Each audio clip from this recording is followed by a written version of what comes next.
Hey everyone, Seraphin here, and today we're going to break down the halo of sourdough. If you know sourdough, then you probably know how good it is. Sourdough is widely used to make the bread taste better, improve the texture, and raise its quality. In the case of some flours like rye, sourdough acts as an improver to achieve baking ability. But for all the fanfare around it, here is one inconspicuous fact about sourdough that you may want to know. As of today, scientific research has not yet established a clear nutritional or health benefit for sourdough bread in comparison to yeast-leavened bread. That's not my opinion. That is the conclusion of the systematic review on the nutritional benefits of sourdoughs that pointed to conflicting evidence and inconsistent results, or beneficial effects that showed no significant differences. This scientific review was published in 2022. Another paper published in July 2023 also agreed with these findings, and here I quote, "Overall, we conclude that although a broad range of sourdough-related health benefits are praised in publications, social media, and by bakers, a sound evidence base for measurable effects on health-related clinical endpoints has not been established." Clinical endpoints in this statement refer to well-defined clinical endpoints such as diabetes risk reduction, improved weight management, reduction of gluten intolerances, and improved bone mineral density. Also from the paper, there appears to be a clear discrepancy between observations in vivo tests with experimental sourdoughs and supporting data on health effects from human clinical studies. Because of this situation, health authorities such as EFSA or FDA have thus so far not approved of any use of any sourdough health benefit claim. Likewise, the Great Britain Nutrition and Health Claims Register includes none specific to sourdough or different types of wheat. So what gives? Haven't we been told all these years to believe that sourdough bread is somehow superior compared to yeast-leavened bread? In so many aspects, from sensory and functional to nutritional benefits, including tolerability for that matter, it has been almost like a consensus that sourdough bread is just simply better. Now, before we continue, I want to say that this video isn't meant to be a negative video about sourdough per se. Rather, it's meant to be a video to properly clarify what sourdough's confirmed benefits actually are based on scientific evidence. So to that end, most of our discussion will be based on these two scientific reviews. Let's get started. And I want to begin by looking at how sourdough is perceived.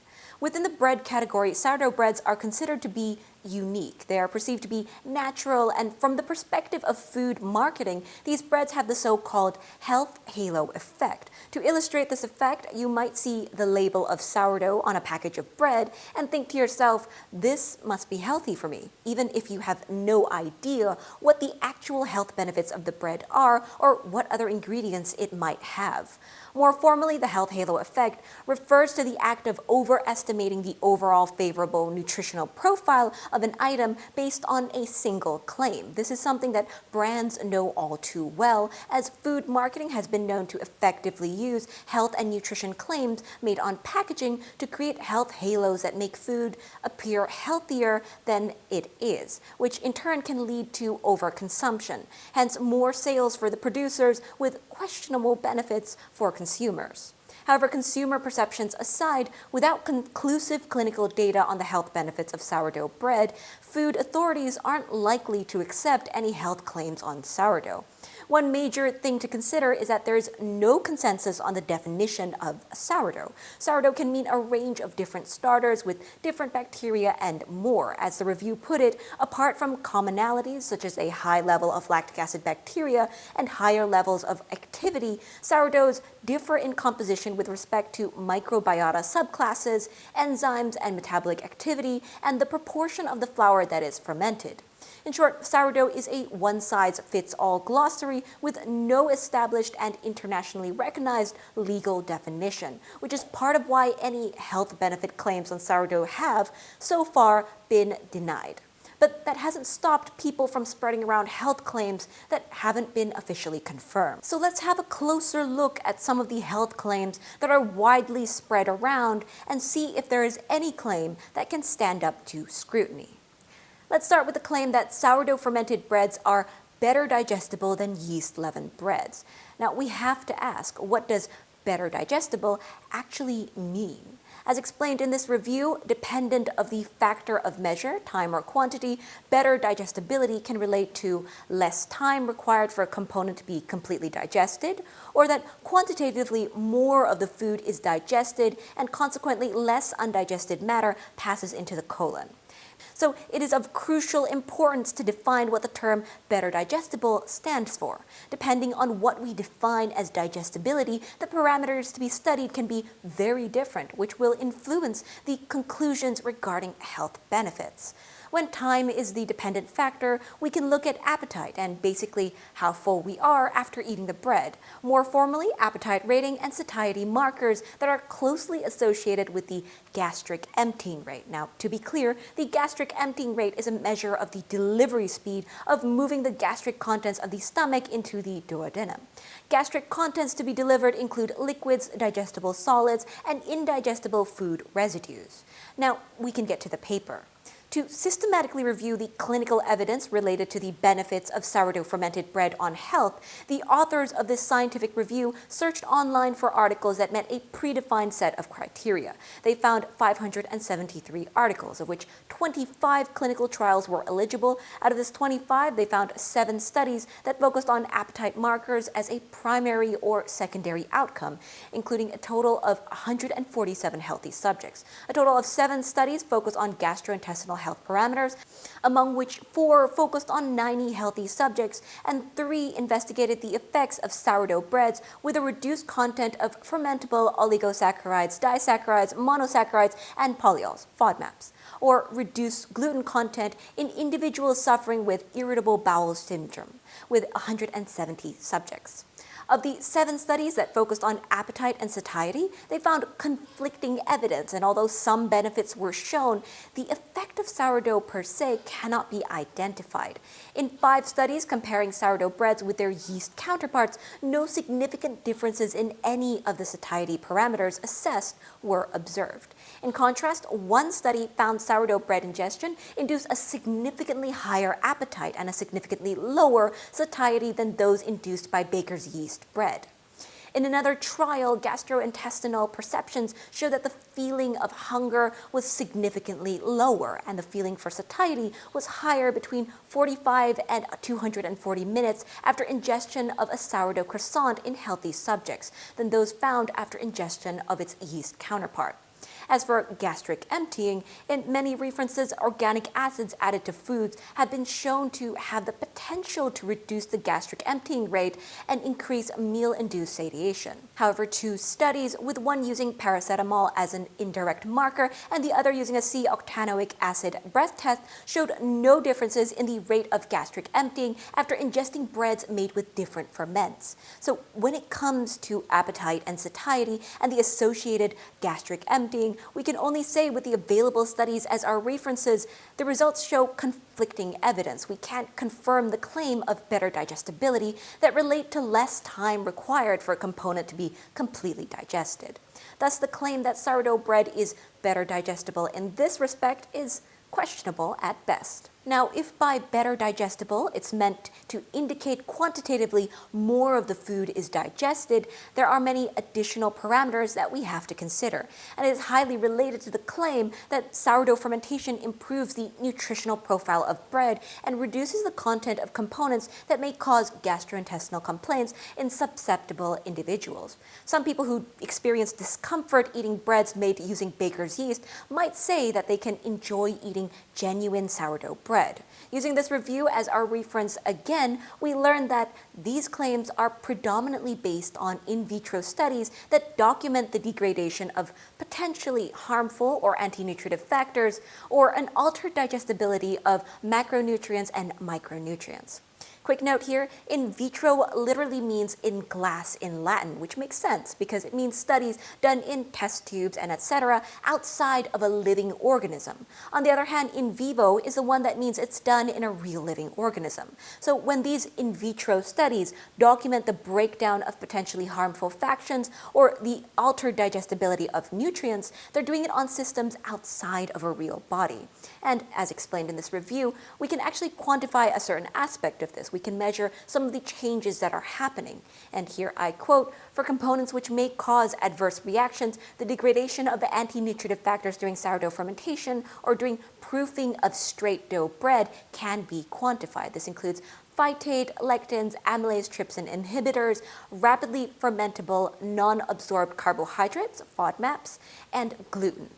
We can also measure vitamins, phenolic compounds, and minerals that have been synthesized by the fermentation medium or released from the food matrix in sourdough bread and compare the results to straight dough bread.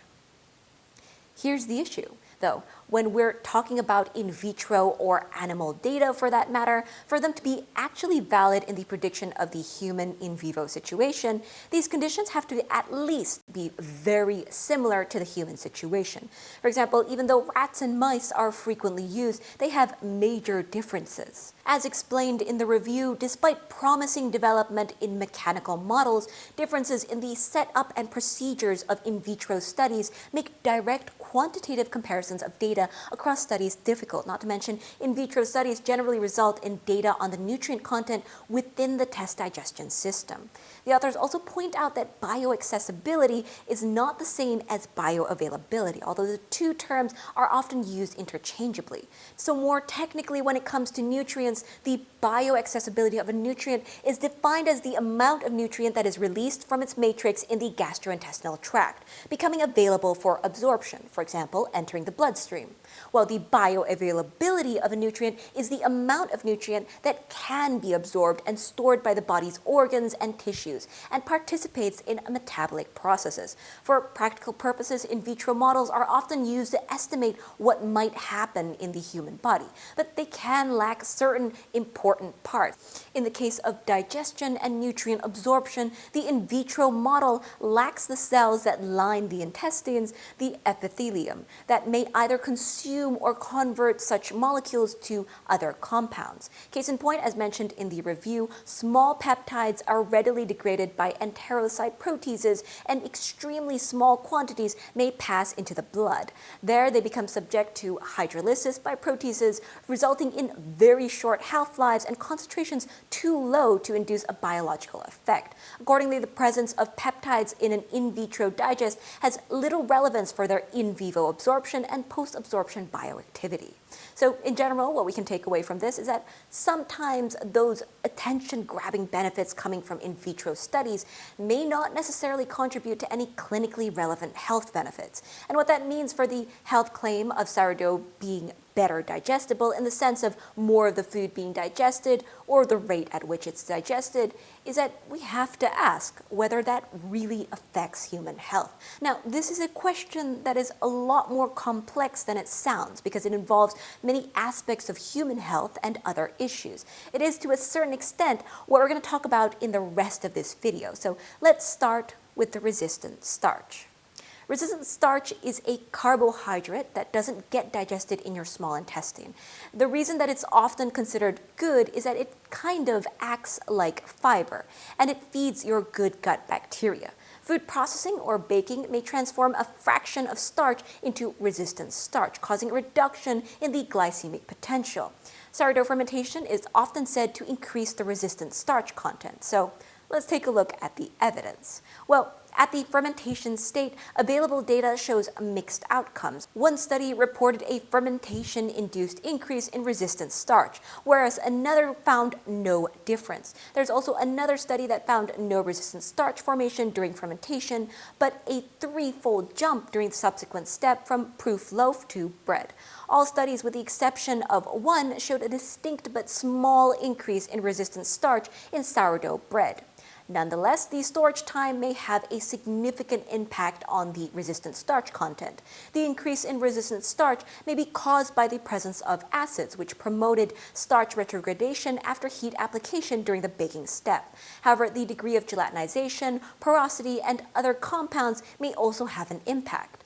This is actually pretty good, but quantitatively the increases were low and not shown to result in measurable health effects. So now about resistant starch and the effect of sourdough on GI or glycemic index. Glycemic index is a measure of how fast a food can make your blood sugar go up. It's generally a good thing if it's lower. And with sourdough, several studies reported a lower GI and an improved insulin response of sourdough bread. Several underlying mechanisms, such as the previously discussed resistant starch content, have been proposed. So it's often suggested that sourdough bread results in a lower glycemic index than yeast-fermented bread. Well, to save you time, there's no conclusive clinical data to support such a claim, as mentioned here. Examining the problems with many of the studies, this may result from improper control conditions in which other variables than only sourdough versus yeast dough making differ, such as comparing a rye sourdough bread with a yeast wheat bread. In such a comparison, also grain type used, flour characteristics, fiber content, and bread structure will impact on the glycemic response. So a lot of these studies are not making an apples-to-apples comparison. But that's not even the worst of it. Look, a study was said to compile data from 22 studies with in vivo challenges and concluded that the average GI of sourdough bread was significantly lower compared to straight dough bread. However, none of these 22 study sources were cited, making a critical evaluation of the study conditions and inclusion criteria for combining the results impossible. The citation pointed to this paper. From this review, we also learned more than 50% of the studies comparing sourdough bread with white wheat bread did not find significant differences in the glycemic response of healthy individuals between the groups. Let's zoom in on the details. Among the 20 clinical studies assessing the effect of sourdough bread on glucose response, either as a primary or secondary outcome, 14 focused on healthy individuals, 2 focused on individuals with obesity or who were overweight, 2 focused on both healthy and hyperglycemic individuals, 1 focused on subjects with impaired glucose tolerance, and 1 focused on individuals with type 2 diabetes. In total, measures of glucose response were available for 369 individuals. Among the healthy subjects, a total of 14 studies had measures of glycemic response available for 263 healthy subjects. One study found the glucose response was significantly lower in the sourdough group than in the control group. 2 other studies found glucose response was significantly decreased in the sourdough group compared with that in the yeast group. However, no significant differences in glucose response over the assessment period were observed in 5 other trials. 7 studies compared the effect of sourdough bread based on whole grain wheat or rye on glucose response with that of baker's yeast white wheat bread in healthy subjects. 2 studies found a significant reduction in glucose response over the assessment period, whereas the other 5 trials found no identifiable difference. As for subjects with obesity or metabolic diseases, there were 6 studies, including a total of 78 subjects with impaired glucose metabolism. One study indicated a significant reduction in glucose AUC, area under the curve. Another study highlighted a significantly lower glucose IAUC, incremental area under curve. 2 other studies found no evidence of a difference in glycemic parameters between whole grain sourdough bread and white wheat bread, whether in normal glycemic or hyperglycemic individuals or individuals with type 2 diabetes. In another trial, including subjects with obesity and those who were overweight, the observed glucose IAUC with sourdough white wheat bread was significantly lower than that observed with white wheat or whole wheat yeast bread. Using commercial bread, the same research team found that sourdough white wheat bread was not different from baker's yeast white wheat bread regarding its effect on glucose response in subjects who are overweight when breads were matched for delivering 50 grams of carbohydrates. However, when breads were matched for mass, the glucose IAUC of the sourdough bread was significantly higher than that of the white wheat bread. So the conclusion is that the effect of sourdough fermentation on GI is not substantiated, as mentioned here. Seeing all of this data, what really troubles me at this point is how many of these sourdough health claims are actually true. We have another one to check here. Some say sourdough bread has some health benefits for cardiovascular health. Again, using this review as our reference, we saw a total of 7 clinical studies investigating the effects of sourdough bread on cardiovascular health parameters as a primary or secondary outcome. 4 studies focused on 73 healthy subjects, and 3 studies focused on 42 individuals with metabolic impairments. In one trial, the investigators examined the influence of whole grain sourdough bread consumption compared with that of white wheat bread consumption on a biomarker of cardiovascular disease that may be altered by dietary carbohydrates. After a 6-week consumption period, no significant differences could be observed between the groups. In another, no differences in blood lipids or inflammatory parameters were reported between the sourdough and yeast bread groups. However, LDL cholesterol was significantly decreased compared with baseline in both groups. No impact of sourdough bread compared with that of white wheat bread on blood lipids was observed in 4 other studies, 2 involving healthy subjects, 1 involving individuals with impaired glucose tolerance, and 1 involving subjects who were overweight.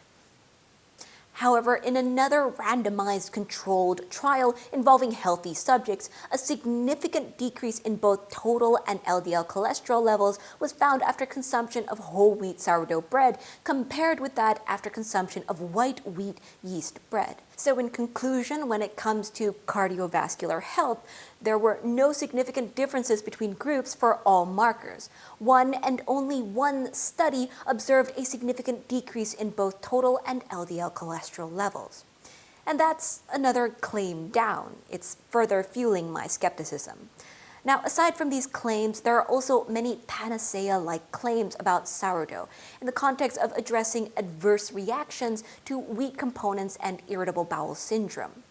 Okay, the commonly known types of adverse reactions to wheat components are celiac disease, wheat allergy, and non-celiac wheat sensitivity. These are considered to be gluten-related disorders. Let's have a quick rundown of these disorders before we talk about the effects of sourdough on them. Starting with celiac disease, CD, the pathogenesis of this disorder is autoimmune. It's an autoimmune disorder in people when the indigestion of gluten leads to problems in the body. The estimated global prevalence of celiac disease is 1%, but regional prevalence may vary.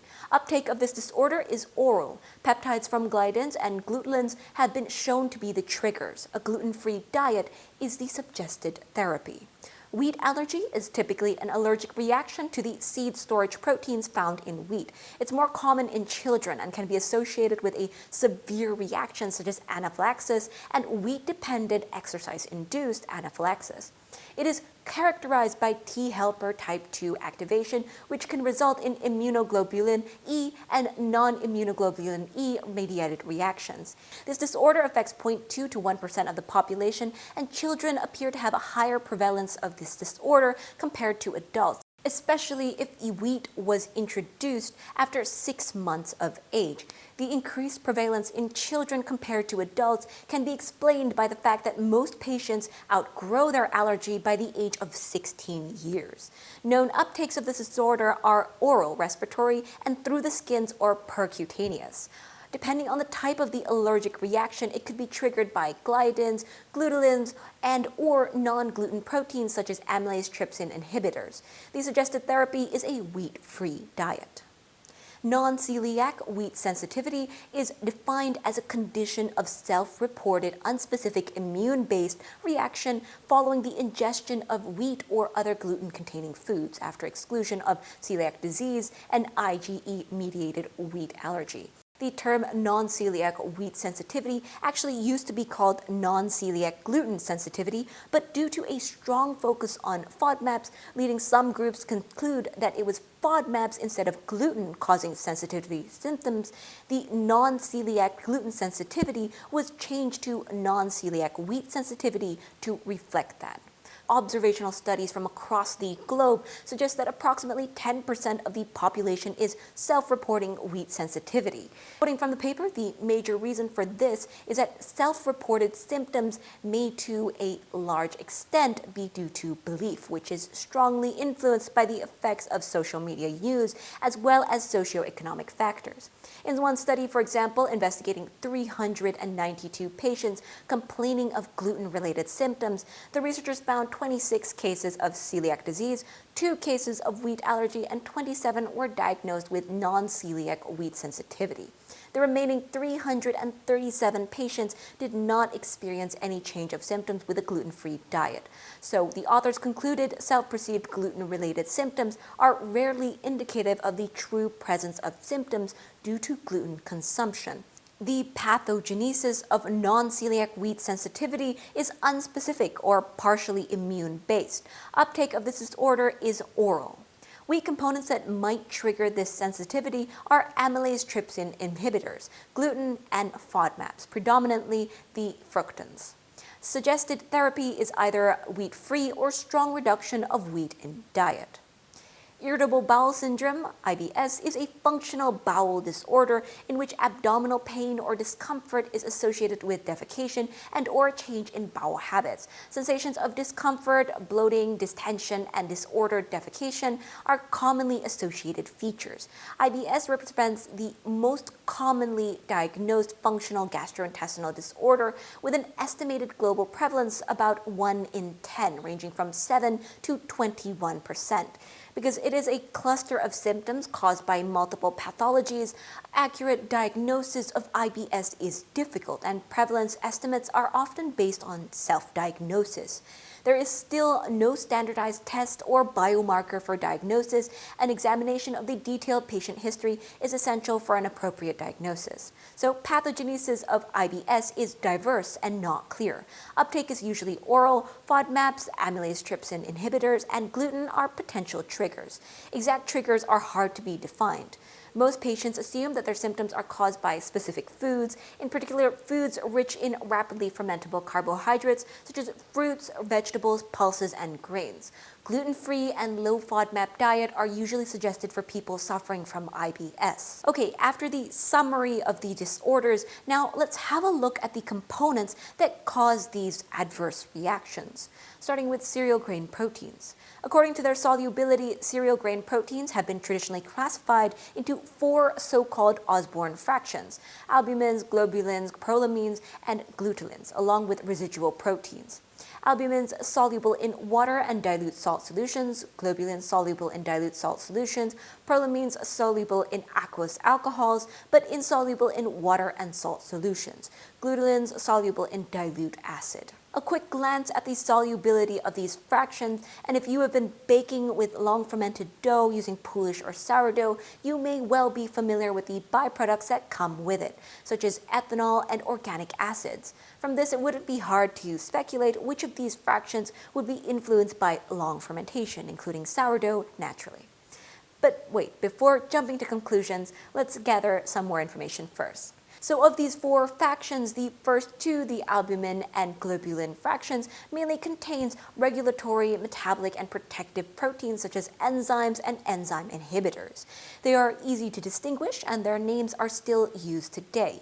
On the other hand, the remaining 2 fractions are a bit more complicated to specify. Quoting from this review article, prolamines were recognized as a defined group present only in cereal grains, with the name being based on their high contents of proline and glutamine. And in fact, prolamines are given specific names in different cereal species, such as gliadin in wheat and hordine in barley, secalin in rye, and so on. Now, the final fraction, glutelin, is actually more difficult to define. This is because it basically comprises all proteins which are insoluble in the 3 previous solvents, but can be solubilized under conditions of extreme pH. So proteins that do not fit into the previous 3 fractions end up in here.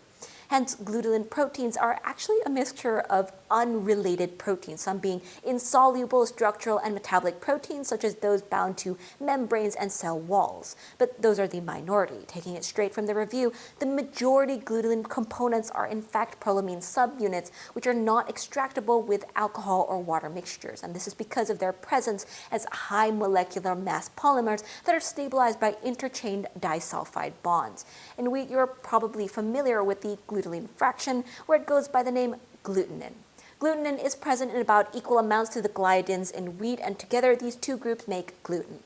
With these factions now clear, there is one more piece of information to add. Traditionally, the proteins in wheat have been divided into two groups, prolamine and non-prolamine proteins. In this case, the prolamines consist of the gliadins and glutenins, while non-prolamines consist of the other proteins, including salt and water-soluble globulins. Now, as we have mentioned before, prolamine proteins are high in proline and glutamine, and that's what makes them the main storage proteins. During gastrointestinal digestion, the enzymes chymotrypsin or pepsin present in the human intestine can only partially digest the proline-rich sections. Consequently, this can easily trigger adverse reactions in predisposed individuals. Many food allergens are heat-stable proteins that have molecular properties such as disulfide bonds, protein glycation, the ability to bind lipids, etc., that can provide conformational stability. These properties can protect food allergens from degradation by heat, proteases, or acid hydrolysis, thus enhancing the uptake of intact protein in the gastrointestinal tract. Not a good thing. It shouldn't be surprising that a large number of wheat allergens can be found among the group of prolamines. Undigested gluten peptides contain repeated amino acid sequences, also referred to as CD-active epitopes. These are antigen molecules to which immune cells recognize, and therefore, when exposed to the gut epithelium, they may give rise to a cascade of immune and inflammatory responses. Among these molecules is immunodominant 33-mer gliadin peptide that has been found to be highly resistant to proteolysis despite prolonged exposure. 33-mer gliadin peptide has frequently been described as the most important CD immunogenic sequence within gluten. It's a big deal when it comes to these wheat allergens that triggers our immune response. Citing this paper as a reference, the review states, the number, type, and distribution of epitopes may influence the potency of the inflammatory and immune responses involved in the etiology of CD. Besides prolamines, non-prolamine proteins make up a small proportion of cereal proteins. Several of these proteins, though, may cause adverse physical reactions in sensitive people. Among them, ATIs and non-specific lipid transfer proteins can sensitize susceptible atopic patients after ingestion or inhalation. ATIs are also thought to be involved in the cause of non-celiac wheat sensitivity. Amylase trypsin inhibitors, ATIs, are a group of proteins that are present in the seeds of all cereals and are the most abundant proteins in the water-soluble or albumin fractions of wheat. Like gluten proteins, ATIs are primarily present in the endosperm, and they are also found in isolated vital wheat gluten, which is a common addition to foods. Non-specific lipid transfer proteins belong to a group of structurally related proteins that are often referred to as alpha-class proteins. They are good examples of true food allergens in the sense that they are capable of sensitizing, i.e. inducing specific immunoglobulin E, as well as of eliciting severe symptoms. These proteins have a very stable structure that gives NSLTPs their extreme resistance to proteolysis, heat denaturation, and other forms of processing. This stability allows the allergen to reach the gastrointestinal immune system in an immunogenic and allergenic conformation, allowing sensitization and induction of systemic symptoms. This stability is a recurring theme in problematic food allergens, and such stability also explains the presence of such allergens in processed foods. In addition to proteins, wheat contains fructans. Fructans are recognized as health-promoting food ingredients, and as indigestible carbohydrates, fructans are classified as FODMAPs. FODMAPs are considered potential triggers of IBS and maybe even of non-celiac wheat sensitivity. As one example, lactose is a non-digestible disaccharide to approximately 70% of the world population, while approximately 15% are fructose malabsorbers, meaning that ingested fructose is not completely absorbed in the small intestine or is absorbed only completely when glucose is also present at the same time. FODMAPs are a little bit complicated health-wise because as a soluble dietary fiber and fermentable carbohydrate, they are beneficial to human health. However, whether FODMAP's ingestion is beneficial or harmful is dose and individual dependent. A quantity of more than 15 grams of FODMAPs per day results in quantitative effects on osmosis-induced liquid accumulation in the terminal small intestine and on fermentation in the terminal cecum and colon, which may cause bloating, flatulence, and abdominal discomfort in susceptible people. Low-fructan meals may help reduce intestinal gas formation and alleviate symptoms in IBS patients. But as with many aspects of health, we need to pay attention to a more balanced picture. Taking this quote from this paper, non-starch polysaccharides from wheat are a major source of dietary fiber in, for example, breakfast cereals and breads. Hence, reduction of FODMAP intake will be associated with reduction of fiber intake, unless specific effort is made to replace with low FODMAP fibers such as rice bran or oats. Since dietary fiber is important for laxation, a risk of reducing fiber intake is constipation, which can complicate symptoms in patients following the low FODMAP diet. So a balanced diet is still very important. Now let's have a look at the reduction of these potentially harmful components by sourdough fermentation. To clarify, there are many types of sourdough in baking applications, but as a home baker, we're going to limit ourselves to only one type that we use the most frequently, the type 1 sourdough, of which the inoculum is done by backslopping. It's usually used as the sole leavening agent as well. Typically, around 20 to 30% of the flour in a bread dough is subjected to a relatively long fermentation time, more than 6 hours, and proofing time generally exceeds 2 hours. Key bacteria include Fructolactobacillus sanfrancesensis and other potential bacteria here. Key wild yeast include Kazakhstania humilis, other yeasts are S. cerevisiae, K. exigua, etc.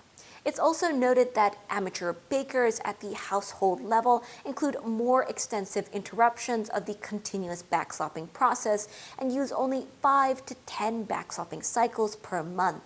The microbial consortia in these sourdoughs depends on the diverse fermentation conditions of the individual bakers. Lactobacilli other than F.L. sanfrancesensis are likely to predominate, and S. cerevisiae is the most prevalent yeast. Sourdough fermentation has the potential to alter the quantity and structure of wheat components, which may affect the way these components are presented to the intestinal epithelium and immune system.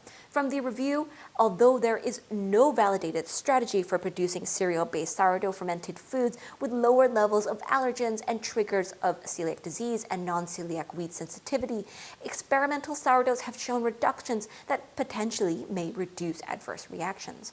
Now, when talking about sourdough, we would be remiss not to mention protease activity and how it may change protein digestion. Due to a low pH, less than pH 4.5, type 1 sourdough, the type we home bakers normally use, exhibits significant proteolysis. These acidic conditions activate endogenous proteases in the flour. These endogenous enzymes, along with the lactic acid bacteria's proteolytic enzymes, induce significant degradation of peptides, including toxic gluten epitopes.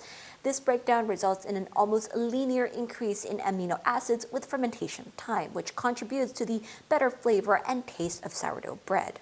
To add to the proteolytic activity, reducing power generated by sourdough microbes impacts protein stability and proteolytic degradation. Gluten proteins are essentially weakened by certain lactobacilli that accumulate reduced glutathione or produce other low molecular weight thiols that interact with glutathione to reduce intra and intermolecular disulfide bonds. This, of course, it also impacts bread volume. In a species like F.L. sanfrancesensis, the glutathione reductase has been found to enhance the degradation of wheat germ agglutinin and allergenic ovotransferrin in sourdoughs. In terms of health benefits, the reduction of disulfide bonds to thiol groups decreases the resistance to proteases and potentially alleviates adverse events such as inflammation, immune and allergic responses that are dependent on proteins with an intact tertiary structure, either for activity or for passage through the intestinal tract.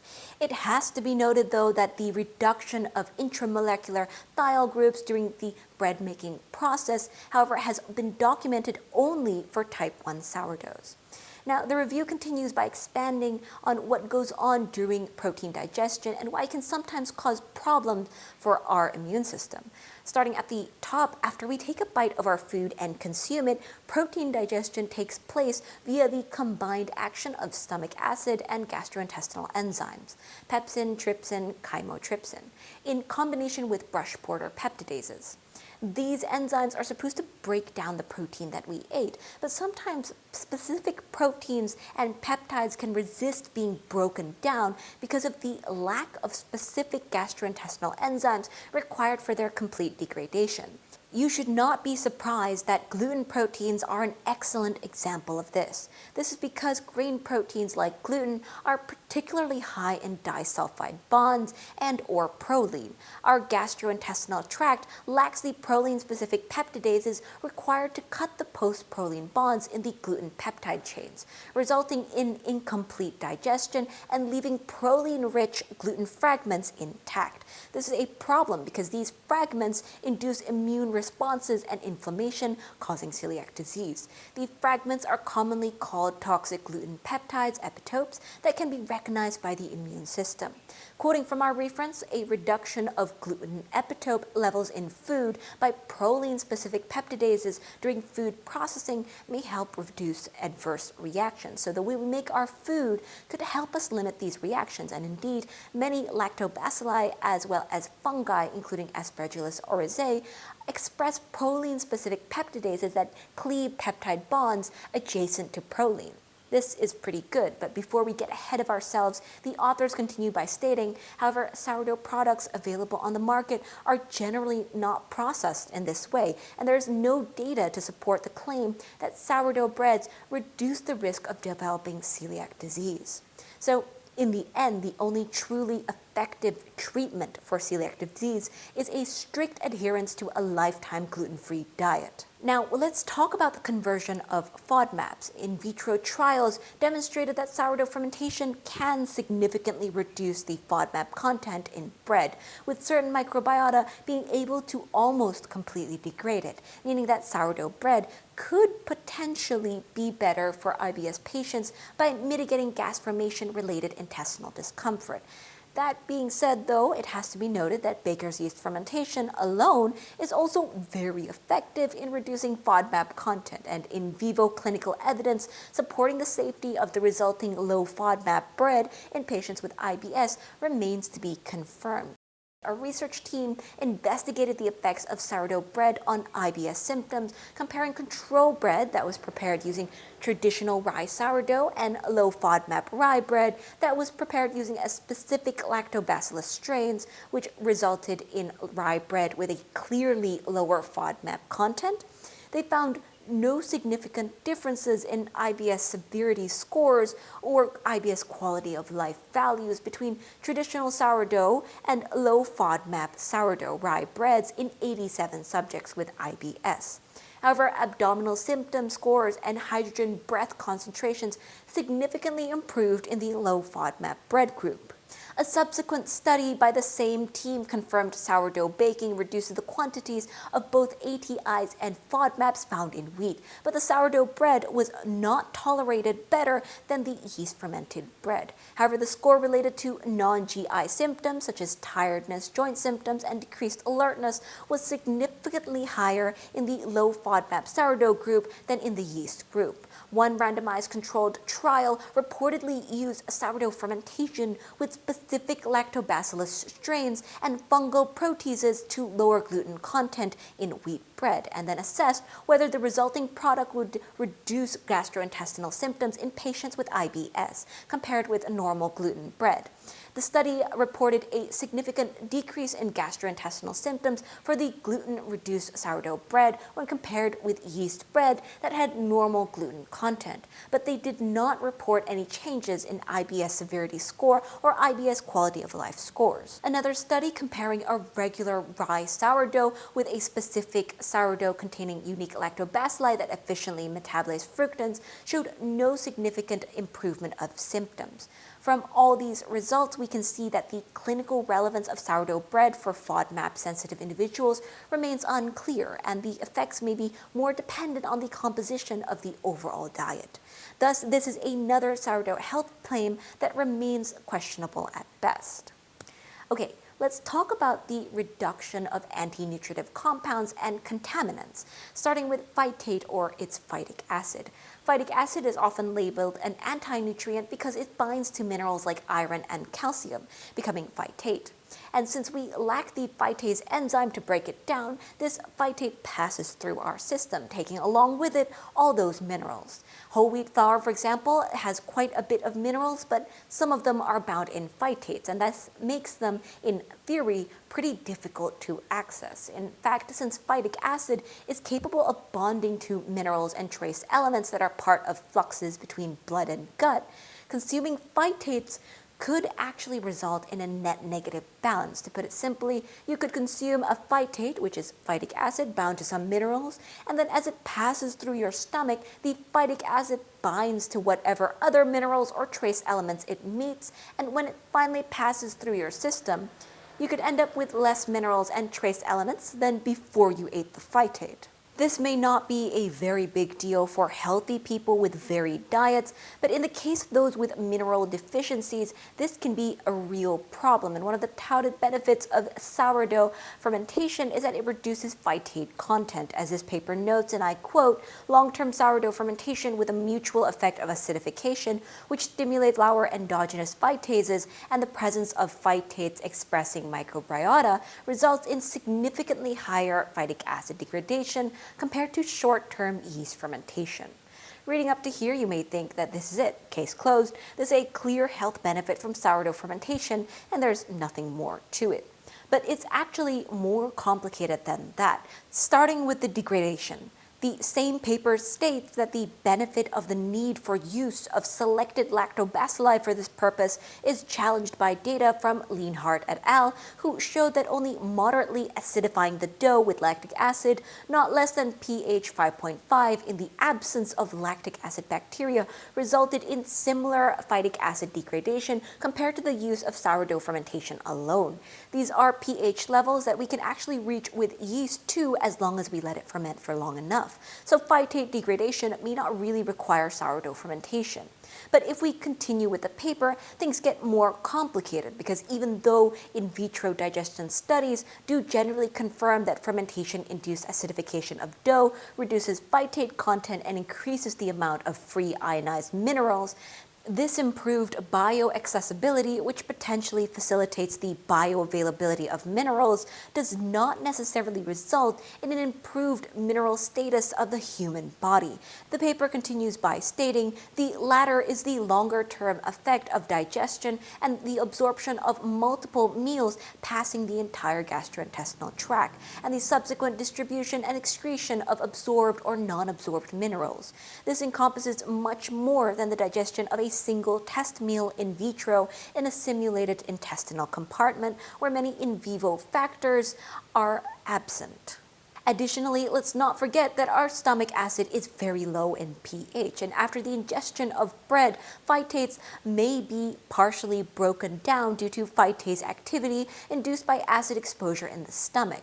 This is paired with microbiota activity in the colon, where pH reduction due to fermentation of dietary fibers also happens. Significant phytic acid degradation can take place, resulting in the solubilization of mineral complexes, an increase in ionized free minerals, and their colonic absorption. Showing the complexity of this matter, one in vitro study showed that the fermentation-induced decrease in phytate and the increase in ionized minerals bioaccessibility cannot be directly generalized to better absorption or bioavailability. While the study confirmed that whole grain sourdough bread had a greater phytate degradation than yeast bread, respectively sourdough 100% versus yeast 75%, it was shown that neither the yeast nor the sourdough bread resulted in increased ferritin levels, a measure of iron uptake in cultured intestinal cells. Of course, in vitro, as mentioned, has its limitations, so we turn to in vivo studies. One such study observed that the consumption of a low phytate whole grain bread in a total diet context compared to a high phytate whole grain bread did not improve iron status in humans. Others observed no significant effects in iron absorption from meals prepared using genetically modified maize containing 30 to 50% less phytic acid compared to regular maize. Adding to these studies, it is also known that the other ingredients or foods in a diet can influence a mineral absorption, such as how calcium can interfere with iron absorption. Taking it from the paper, thus phytic acid is only one of many factors influencing overall mineral uptake by the human body. And the reduction of phytic acid levels in food alone, without consideration of other factors, may slightly increase total bioaccessibility, but may be ineffective in reducing the prevalence of mineral deficiencies. Taking another quote from the paper's conclusion, the available evidence clearly indicates that for the enhancement of iron absorption in individuals who have a marginal mineral intake, the fortification of flour foods is more effective than fermentation-induced phytic acid degradation during food processing alone. Although fermentation conditions vary widely and the fortification of flours can be realized with high precision and within narrow ranges, a combination of fermentation and fortification may nevertheless potentiate positive effects. The authors also make clear that in Western countries, it is increasingly recommended to consume a diet rich in whole grains, legumes, vegetables, seeds, and nuts, which seems controversial since most of these are relatively high in phytic acid. However, there is no doubt that this is associated with improved health outcomes. The advice to avoid the consumption of whole grain foods because they contain phytic acid is unjustified. Now, another anti-nutritive compound, wheat germ agglutinin, as present in raw cereal materials, is a lectin with the potential to reduce nutrient absorption and cause digestive problems, such as non-celiac wheat sensitivity. This study found that fermentation with homofermentative and heterofermentative lactobacilli reduces the content of WGA in wheat sourdoughs. Previous reports on wheat germ fermentation assumed that the WGA was denatured during baking, but comparison of its thermal stability and the crumb temperature during baking suggests that it might not be fully denatured in all products.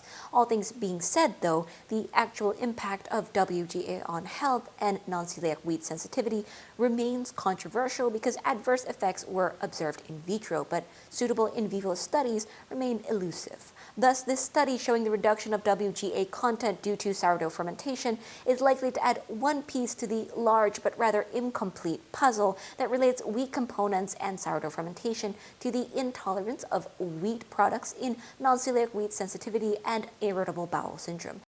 As a prime example of something that can really annoy our bodies, ATIs are relatively heat and acid stable as well as digestion resistant. As a result, they remain largely intact during food processing and during gastrointestinal transit. As if that wasn't enough, they can also inhibit digestive enzymes and induce innate immune responses and inflammation, which is why they are suspected to play a significant role in the etiology of celiac disease and non-celiac wheat sensitivity. Now, there are several studies examining the fate of ATIs during sourdough fermentation, but these studies have only investigated the degradation resulting from fermentation in dough samples and not in the baked bread. To add to that, extraction protocols that do not account for denatured or aggregated proteins in bread were frequently used, or model systems with protein fractions were examined. Therefore, data of effects of the consumption of ATIs by humans as present in heat-processed cereal foods analyzed appropriately are required for drawing valid conclusions. For another popular claim, sourdough fermentation is often suggested to promote gut microbiota and health as well.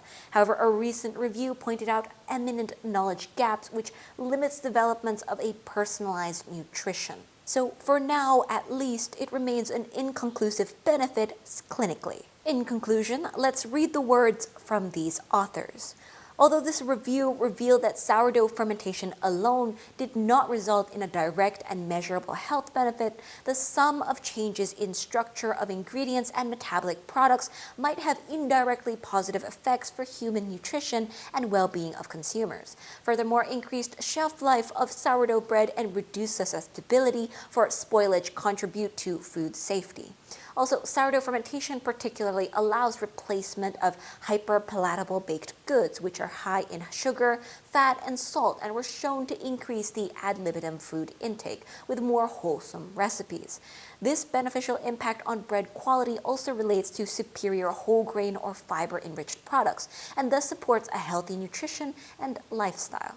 So it's not like sourdough has no benefits or that we should avoid sourdough. Heck no. Sourdough is pretty good, and there are real sensory and functional benefits to baking sourdough bread.